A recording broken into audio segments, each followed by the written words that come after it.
I was working as an economist after my studies in Mumbai, and the 2008 crisis started happening. I mean, it started unfolding in front of my eyes. And that's the first time this historical knowledge of banking and financial markets really struck everyone out there who was witnessing these things, because you realize how financial crises are so historical in nature, and you had to study and you have to understand that they keep coming in different forms and different shapes. So for somebody who's working as an economist in a banking industry, you're supposed to respond to things happening very quickly. And but at the same time, as a student of economics, it was very intriguing and very interesting to imagine that history mattered so much, where Ben Bernanke and many others were basically talking about how banking history, how financial history is so important to understand.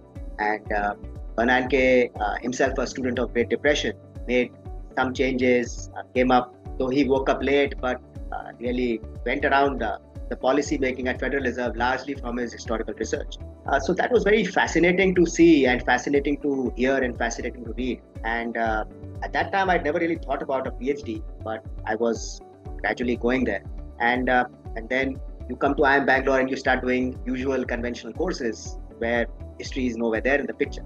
And then one of those research papers you are supposed to write in a PhD program happens to be in international trade, where I started looking at why trading happens in certain places. And from there, you wanted to look at why financial centers develop.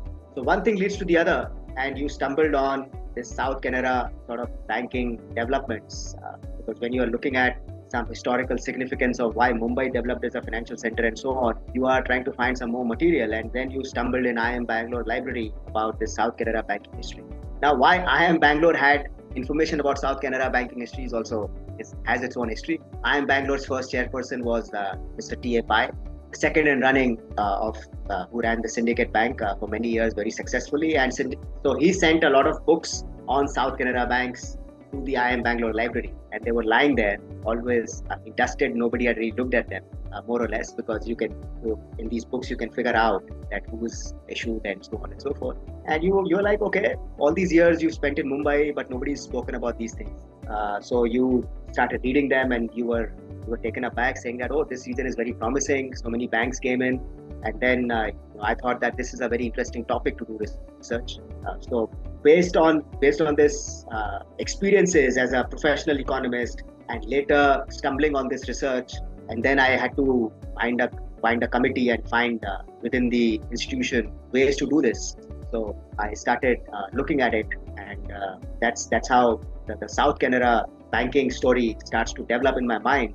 And I started looking at it slightly more detailed way, imagining that whether I could convert this into a PhD thesis. Now, obviously, this idea of a PhD thesis, as Krishnan said, was very unconventional. Management education, economics education does not really look at historical research, does not really like it, or does not really appreciate it as much as the conventional sort of work. And the challenge here was obviously that the period I was trying to look at, because in 1969, the South Canara banks, at least Canara Bank and Syndicate Bank, were nationalized. In 1980, Vijaya Bank and Corporation Bank were nationalized. So you had to look at a period where the material and whether you could draw that historiography. So one had to then find ways to do this. So most of this work on South Canara banking, or at least somebody who's written about them, is Dr. N.K. Thingalaya. Dr. N.K. Thingalaya was the first economist appointed by Syndicate Bank in 1960. Young PhD from Bombay University was recruited by the Pai family to work on South Canara banks, or largely Syndicate Bank, and he comes to this place and starts documenting these things. So a lot of his work, or whatever limited work is there on South Canara banks, is mainly his work. At least as a PhD student, as somebody who has looked at the broad contours. So I had the opportunity and the good luck to meet him, and he was very gracious and very kind to help me understand what is it to write about these banks and why are they important. Unfortunately, he passed away in 2019, and my PhD thesis is dedicated to him and my family. So again, taking Dr. Thingalaya's advice, and as somebody who had worked in the banking sector, I kind of knew that RBI had major archives in Pune, where a lot of material could be available, but that was like, again, a shot in the dark. I remember giving this first time proposal at IIM Bangalore about this. Not a proposal, but before so the committee basically said that if you can put this together, nothing like it, but it looks, it does not really look that you can kind of give it a shot. Let's see how it goes. So I kind of went to the archives. Those are interesting days because demonetization had just happened. So those days spending in Pune themselves were very interesting. But then, at least when I went there, there was quite a bit of material on South Canara banking. At least letters were there. So one could then look at Dr. Thingalaya's records and look at RBI archives, connect the dots, and then RBI also has these statistical tables from which banking information is there. So there were multiple jigsaw puzzles one had to put together to make this into some kind of a PhD thesis material.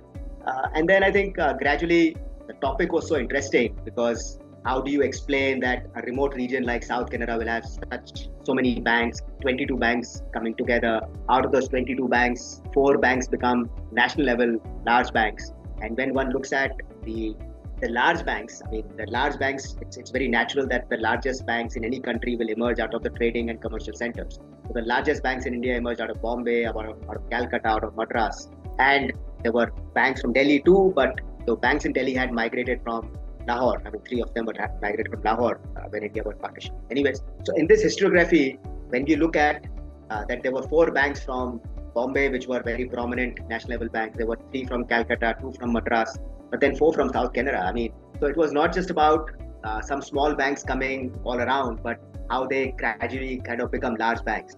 So then you are asking this question, okay, first is this question that, okay, why did so many banks come up there? So you started looking at South Canara region. You started to figure out, okay, what is it in a region that leads to so many banks? So you will then say that, okay, what was the industrial structure like? What was the trading structure like? Did it have any features? So yes, obviously Mangalore was a port, but it was not really the size of Bombay, Calcutta or Madras. There were some trading cultures and so on and so forth, but not really like the way in bigger cities. Then you're asking this question that, why is it that they grew so large? I can understand small banks coming up here, but why is it that they grew so large? So then you started looking at these balance sheets, you started looking at more information which RBI gives you. And then you get this picture that, these guys were basically doing something called inclusive banking because they were spreading themselves really deep into the region and opening branches everywhere. And then you're like, okay, why is it that they could open these branches everywhere? Then you realize that, okay, they had some of these financial innovations, financial products, which were like pigmy deposits. Then they would open branches in places where they knew people, also in homes. Then you saw that, okay, they were giving loans without collateral. They were also recruiting people not based on some qualifications, but largely local people. So there was a lot of cost cutting at place, and these pigmy deposits were the behavioral nudges which Richard Taylor and so many others really worked on later.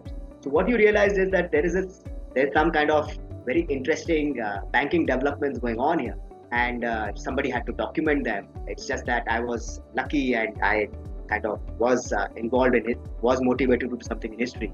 So all these things you had to put together, and then when you are talking about so many things and so on and so forth, then the committee realized that, okay, maybe this could really move ahead as a PhD project. And then other question is also the fact that, which Dr. Thingalaya raises, that couple of questions. Firstly, is there anything special about this region that led to so many banks? You see no reason. Then you say that, okay, why is it that banks came up here, and what is it? Why did they grow? You realize it was these innovations, these strategies, which were very different from these big banks, because big banks were relying on big customers. These guys are relying on small customers in very large numbers. So South Canara was a very included financial district. In the first data which comes up in 1970s, just after nationalization, South Canara comes across as a region which has most number of branches. It has region which has maximum presence of bank branches and so on and so forth. And then there is some newspaper material which tells us that in 1980s, most South Canara folks had banking accounts. So some very interesting stories which kind of come together to make this region a very interesting story. And the third aspect of this book is that, which Dr. Thingalaya says, that that there were small banks also down in Kerala. So if Krishnan is from Kerala, Thrissur, for instance, had many small banks. Cochin had small banks, Travancore had small banks, and then Coimbatore had small banks. And Dr. Thingalaya is trying to say that in this period, you had a couple of regions which had small banks, and most of these regions also had much more industrial presence. So if you look at the trading in Cochin versus trading in South Canada, trading in Cochin is much more. So you would imagine that that capital which is circulating within the traders, ideally with the banking system evolving in Cochin, you would see some large banks coming up in Cochin and nearby areas. But that doesn't happen. Coimbatore is a big cotton capital, and there are some banks coming up in Coimbatore too. But there are no banks from Coimbatore. I mean, they all die. So the question really is, what is it about South Canara banks which is distinct from these entities? Because they all came up pretty much in the same time period, but it is only South Canara's banks which grow into large banks. So there, one draws into comparison, and you come across a story that yes, all of them. And what is also interesting is that most of these places have chit funds, they have nidhis, which are these local financing institutions. And a lot of these banks in Kerala and so on and so forth, they started chit funds, and then they moved to being called themselves as banks as RBI comes in and so on and so forth. But then they remain they remain very small because they are unable to transition to a proper banking practice. Whereas in the case of South Canara banks, you see that regularly they are raising capital, they are making efforts to improve their loan book, they are making efforts to improve their deposit book. Whereas the Cochin based or the Thrissur based or the Travancore based or the Coimbatore based banks, they remain wherever they are, and they are also basically whatever profits they are making, they are basically they are giving a lot, whatever profits are making, that just being distributed. Whereas South Canara banks were basically taking their profits back to reserves and trying to grow the banks. So you come across some very interesting strategies, interesting ways through which these guys kind of grew.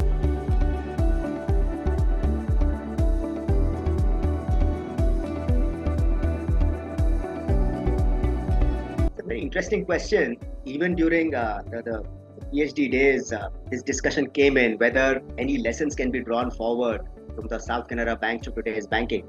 Obviously, times have changed, but in a big way. The histories of these banks, they are now nationalized banks. Syndicate Bank has been merged into Canara Bank. Corporation Bank has been merged into Union Bank. Vijaya Bank has been merged into Bank of Baroda. So right now there's just one Canara Bank and there is Karnataka Bank, the two existing banks from the region. So in that sense, and most of even Canara Bank is not the Canara Bank set up by Anna Balai Pai, the very honorable lawyer and a distinguished person, and whose family ran the bank for many years, and the Gaur Sashtra Brahmins who ran the banks for many years. That's another aspect of this region, that it's this very prominent Gaur Sashtra Brahmin community which shapes these banks. I mean, and this discussion also comes in that why different communities in India shape banks very differently, and Gaur Sashtra Brahmin's contribution to Indian banking is very unique. So coming back to your question about modern banking or modern fintechs. So one I think reason, one very interesting discussion which comes up, especially in the case of Syndicate Bank, is that a lot of Syndicate Bank innovations were not appreciated by the regulator at that time. Syndicate Bank is running into a lot of problems. Each time it's trying to come out with a product, each time it's coming out with some ideas, then the regulator does not like it, and the regulator thinks that you need to do things in certain ways, and this is not banking. And it's ironical that a lot of these ideas which we are talking about later became mainstream banking products. I mean, so for instance, I hope people read the book, but there's a lot more in the book. So something like a Kisan credit card, for instance, that came up in 1990s. But Syndicate Bank had come up with a Kisan credit card scheme back then, and the government was like, are you a bank or are you an agricultural company? What is it that you're doing? And so I think with fintechs also, we keep hearing this whole idea of regulation and whether they should be regulated or whether they should be given a free hand. And you can see that conflict was present back then, that conflict is present today. So the nature of conflict has changed with technology and fintechs coming up in large numbers. Reserve Bank of India is also struggling to understand what fintechs are doing. The Reserve Bank has an important point there, saying that we don't know, and in case there's a problem, what do we do? But at the same time, I think this whole conflict between innovation, banking innovation, regulation is going to be there, and I think that's a very fine sort of a line for the Reserve Bank to take. That how do you ensure that you regulate, but at the same time you don't strangulate innovation? Because that's the nature.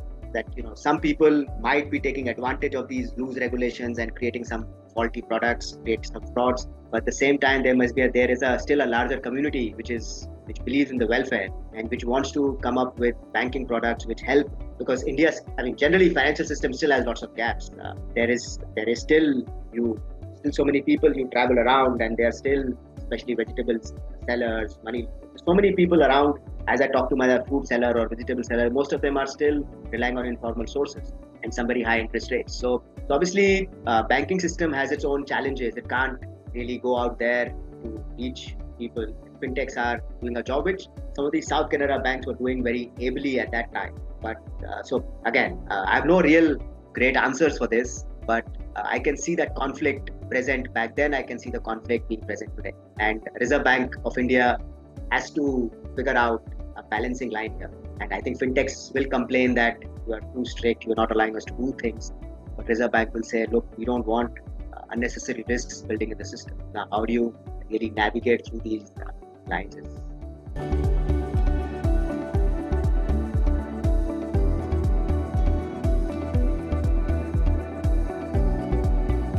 I think it's basically these what we call as networks, the ethnicity networks. That if I am starting a particular business, if I'm starting a particular thing, then I really don't know who to trust, what to do. So I would, largely trust my own community. I know them. That's the best way to start expanding. That's the best way to start. I mean, if one looks at, as I'm based in Gujarat, the Gujaratis are present everywhere.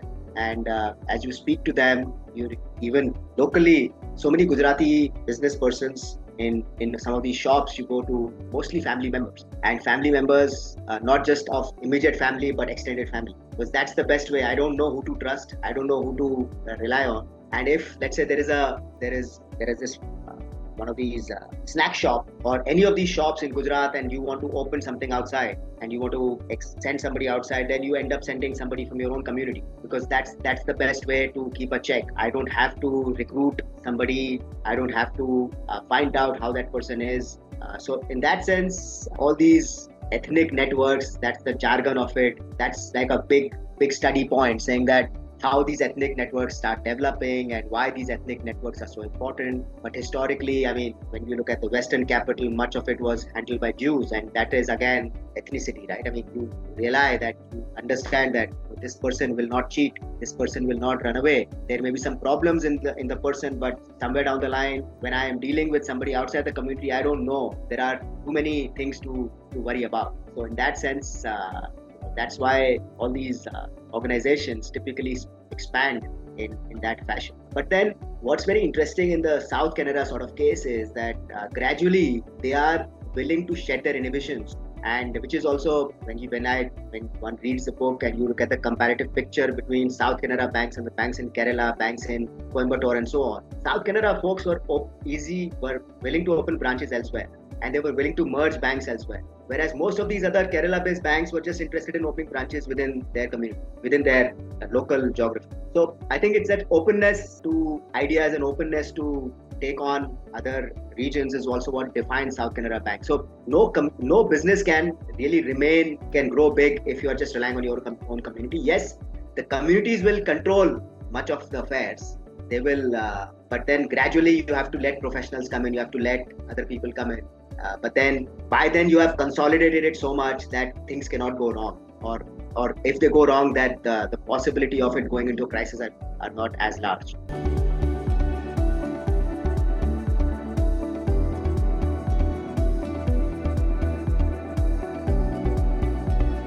No, there were failures. Of the 22 banks which grew in this region, only sort of 4 banks became national banks and 1 Karnataka bank remained a regional lender. But the other 17 of them, I think about 8 of them merged and 8 merged, 9 failed. So it's not really the case that they didn't fail. There were failures as well in the region, because banking is not everyone's cup of tea. What happens is that the region, the Syndicate Bank comes up, Canara Bank comes up, Corporation Bank comes up, and then parallel communities, as I have documented in the book. This region is a very cosmopolitan region, and there are other communities which also open their banks, but not not all of them succeed. So there are some failures too.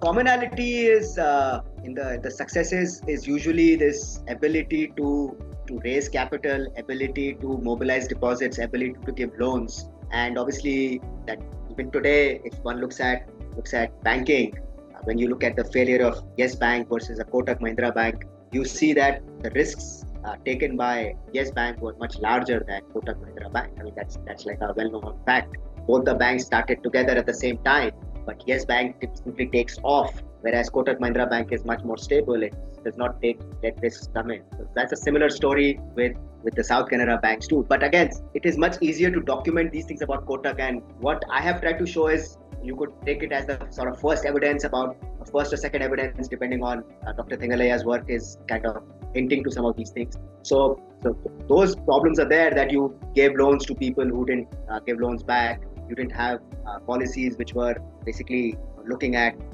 getting the loans back, and so on. Whereas in this case, even if they were giving it to communities, even if they were giving it to people they knew, they were very careful about running it in a proper way. They really wanted these banks to be successful. There is a lot of emphasis on that. Even if we are innovating, even if we are giving things, even if we're expanding rurally in rural areas, it's not really the case that we want to give things for free.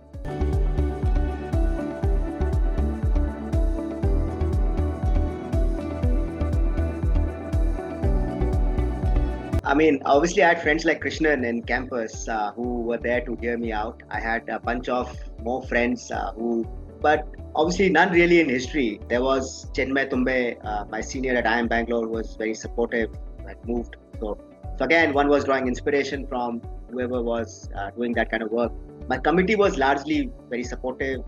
My committee chair, Mr. Murthy, really handheld me in that sense, because I mean, apart from the scholarship, you have to be also protected from the larger problems, because most people will not appreciate this kind of research. It's not very easy to defend it in a larger. But then I think I would agree, this is largely a solitary, lonely journey where you hardly have people to talk to on these things. I mean, there is hardly anybody engaging in it. All I would do is maybe write to a lot of people about their. I wrote to a lot of people for material and help and so on and so forth. Some did not. So that's the only kind of things one keeps at it. I have no, and obviously my family really supported.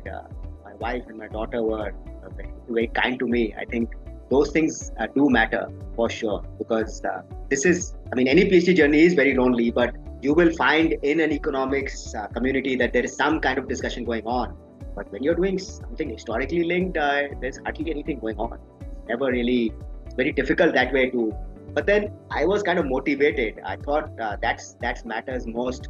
I thought I could pull it through, even if it doesn't. I mean, all you need is this committee who is willing to help you, or who's willing to support you. But then if that motivation is there, so that's why I kind of was very. The more I read about these guys and the kind of story, I was very excited by it. I said, wow, this is some story which needs to be documented. So that just kept me going more than anything else. I think we all have to just deal with it. Eventually, I think good work, I'm not saying my work is good, but I'm generally seeing what people who've been in history and so on and so forth. All of us have to go through this sort of journey. There's no way, because that's a general nature of the subject, the general nature of discussion around. It's not even easy to teach these things. I mean, as a teacher who is trying to teach history courses around, people are like, oh really? I mean, in economics, are you teaching history? Who studies history? So it's quite challenging also, as to be even on the other side, to convince students to take history.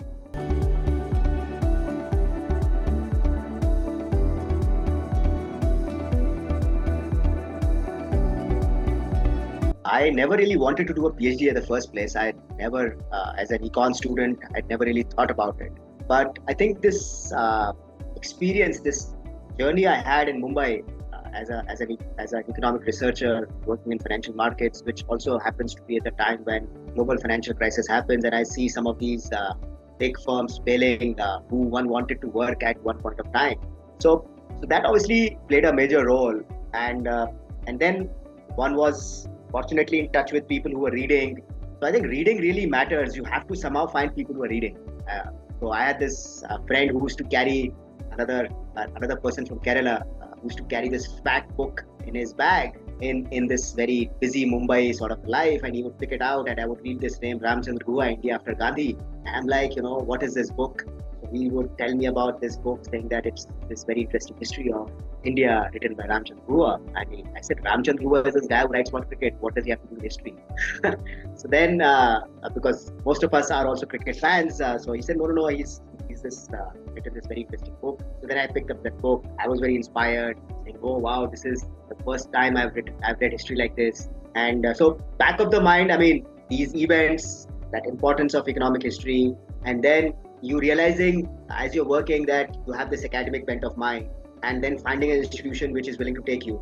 So a lot of things obviously have to work, right, in this journey. And then you are when you get into a mainstream academic institution, and then you have to think that, okay, can I write something on history? So obviously when I went to IIM Bangalore, I had that back of my mind that I want to do a PhD in economic history, because I was convinced that this is something which needs to be done. Obviously I had no idea about South Canara banking history, because that is something which I just, as I said, it was something which just complete accident. And again, that happens because you spend a lot of time in the library, you're trying to figure out different things, you're trying to read different things. So reading widely, having a group which reads widely, those are some of the things which somehow come together at some point of time. So that's what happened for likes of me. Just kind of fortunate to. But I think the most important thing is to be just passionate towards it. Somehow, if you're passionate towards certain things, even if it takes time. So I think if there's one thing which I can just say is this: as I looked at economic history, I was extremely passionate about it. I was like, my God, all these years of studying economics and financial markets, so on and so forth, nobody is really impressing on history. And then you realize that this is such a big folly of the discipline, that we're not teaching about how these things happen and so on and so forth.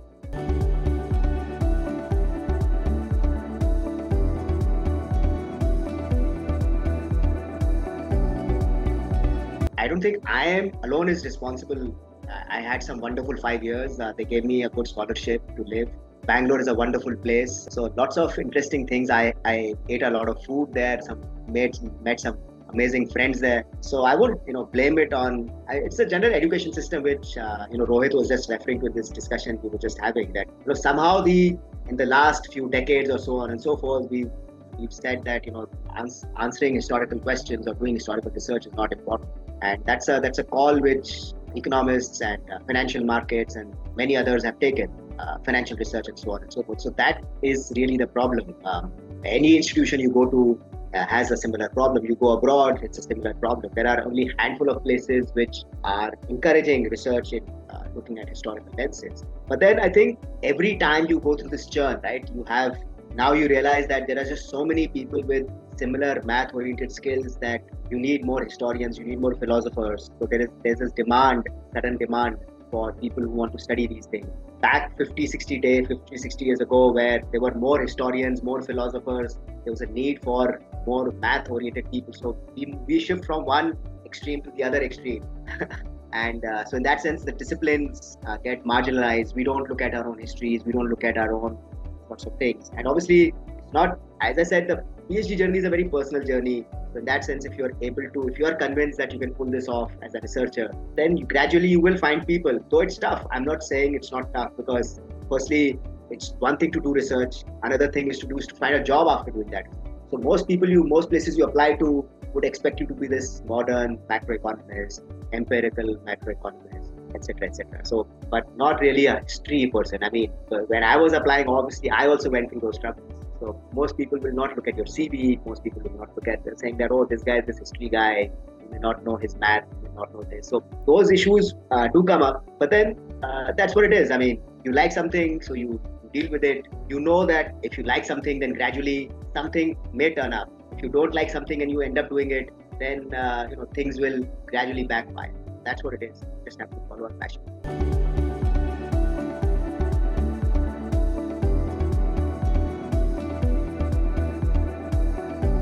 Actually, there is this whole idea of Indian banking history, if one divides it, so before British come in, we have, I mean, even when British are here, they call it an indigenous banking system, which comprises all these Jagat Seths and Marwaris and Chettiars and there were many communities in India which had banking practices which were different from the joint stock banks which British formed. But then the records of some of these entities is very difficult to find. How does one? I mean, we are even modern banking. If I have to document, even let's say some of these modern banking guys, if I have to even look at ICICI Bank for that matter, or HDFC Bank for that matter, it's not easy. Even if they've been for the last 30-35 years. Because this whole habit of archiving material and making it available to researchers, that is something which we are not great at. In fact, just a couple of weeks back, we had this conference at IIM Ahmedabad on business history. It's been happening for the last 6 years. It happens once in 2 years, where this topic always comes in of why is it that we don't have enough archiving material? I mean, people are trying to do it, but again, the corporate environment. So even modern corporate history, modern banking history is not easily, you can't do it very easily. You'll have to find some person who's willing to give you these archives. They'll be very afraid to share it. So to get something way back then is even more difficult. We've never been good at it. A lot of records were anyways destroyed. One doesn't know how do you go about doing this. But I would love to write about Jagat Seths if I can get the material. Thank you all and have a nice Friday evening. Thanks Krishnan. Bye.